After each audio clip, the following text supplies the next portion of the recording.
demi masa depan kamu, demi pekerjaan kamu, demi bos kamu yang baik hati itu. Sekarang kok ngerasa salah? Jangan menyindir gitu dong. Bos kamu perempuan kan? Cantik. Jangan mulai ya. Tadi aku disuruh bicara. Sekarang aku ngomong, dibilang jangan. Gimana sih? Karena aku tahu arah pembicaraanmu. Kamu cemburu kan sama bosku? Iya kan? Cuma pengen tahu aja. Dia orangnya istimewa, menarik.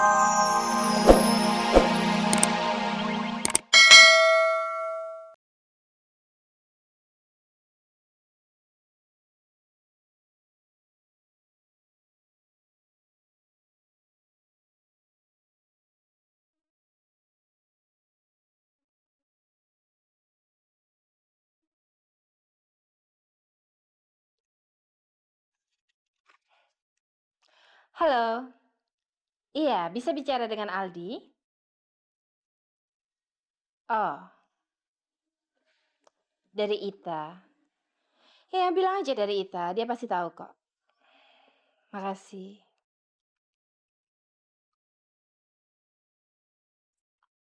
Siapa yang telepon tadi, San? Perempuan, cari Aldi. Mana dia? Aldi mana, San? Katanya sih panggil dokter. Barusan kan tante pingsan. Panggil dokter. Dia sendiri perlu dokter. Karena tante sempat melihat kepalanya dipukul vas bunga. Kepalanya berdarah, San. Udah, tante nggak usah mikirin Aldi dulu. Gimana, Nik?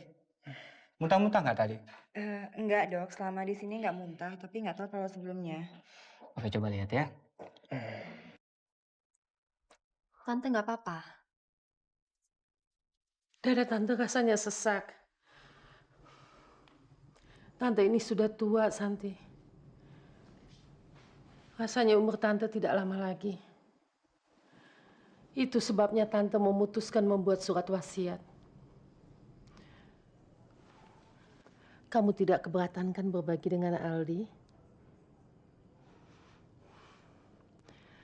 Tante sudah menganggap kamu dan Aldi seperti anak kandung tante sendiri.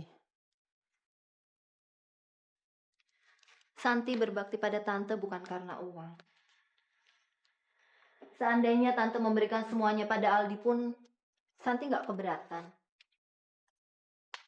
Santi sudah cukup bersyukur tante mau membesarkan Santi.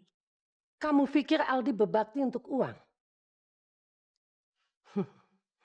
Itu sebabnya kamu gak suka sama Aldi. Kok tante bisa bilang begitu? Tante bisa lihat dari sikapmu yang selama ini memusuhi Aldi. Tante mau... Aduh, pagi-pagi kok repot-repot segala mengembalikan mobil. Enggak. Itu anak saya, Dinda. Halo. Kamu kan belum berkeluarga, belum tahu bagaimana menjadi seorang bapak dan gimana repotnya mengurus anak. Kamu sudah punya pacar? Sudah. Teman kuliah? Bukan. Kebetulan dari kampung sama-sama. Terus dia juga sekarang sudah bekerja kok. Jadi juru rawat. Nah, sebaiknya kita masuk. Kamu mau minum teh? Terima kasih, nggak usah repot-repot. Saya harus pergi sekarang karena ada janji. Sama tunangan kamu? Iya. Sekali lagi saya mengucapkan terima kasih atas pinjaman mobilnya. Sebenarnya kalau motor kamu masih rusak, kamu bisa pakai mobil ini. Saya masih ada yang lainnya. Terima kasih. Permisi. Iya.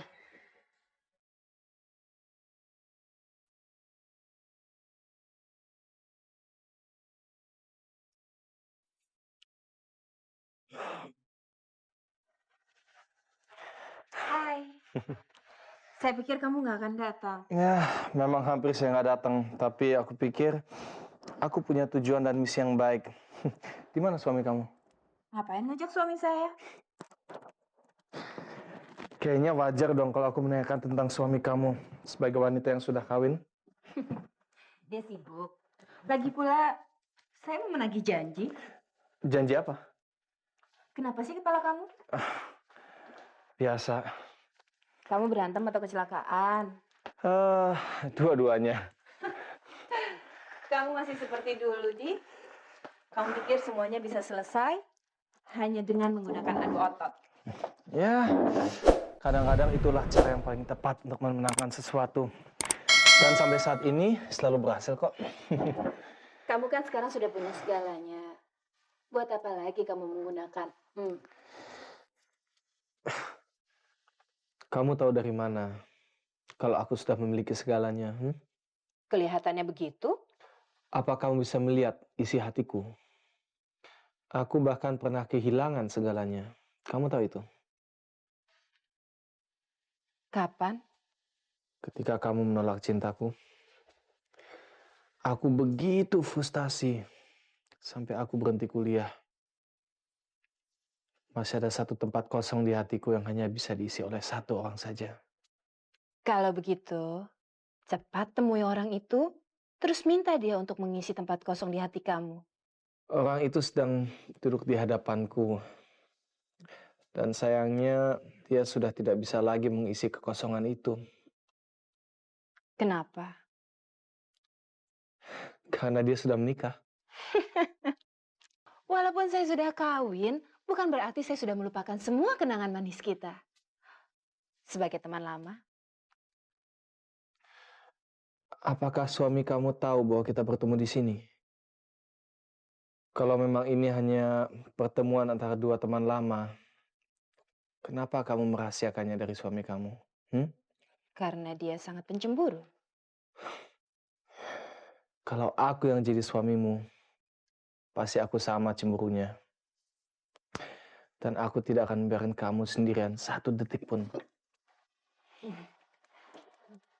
Kamu mau pesan minum? Boleh? Saya sudah pesankan minum untuk kamu. Mana? Bukan di sini.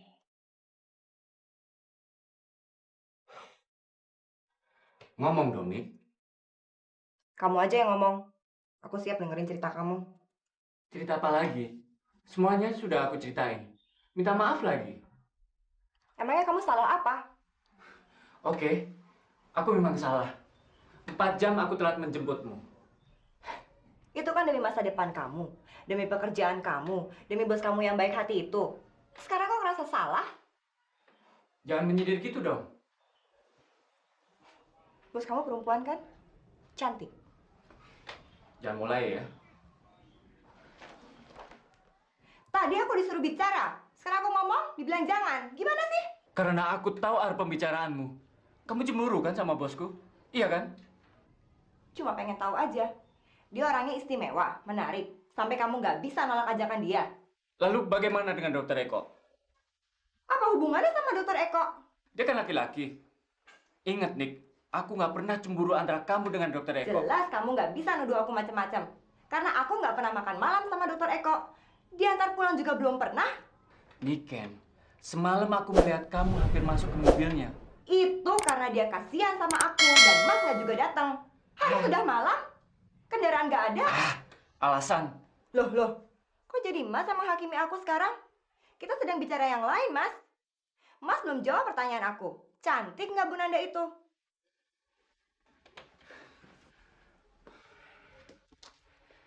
Ya sudah, aku kesini bukan untuk berantem. Tapi mau ngajak kamu untuk memilih desain kartu undangan. Kejadian semalam cuma kesalahpahaman kecil, Nick. Kita sama-sama dewasa. Aku harap kamu nggak usah besar-besarkan itu ya. Bulan depan kita akan menikah. Masih banyak persoalan yang mesti kita hadapi. Buat apa kita buang waktu dan tenaga untuk meributkan kerikil sekecil ini? Iya kan?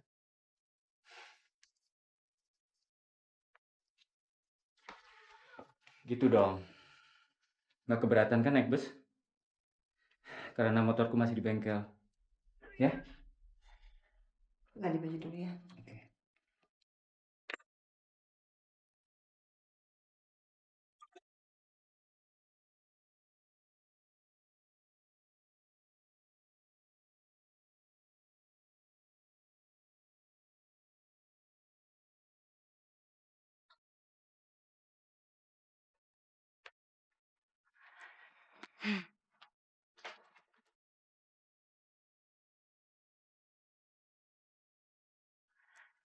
Sebentar ya.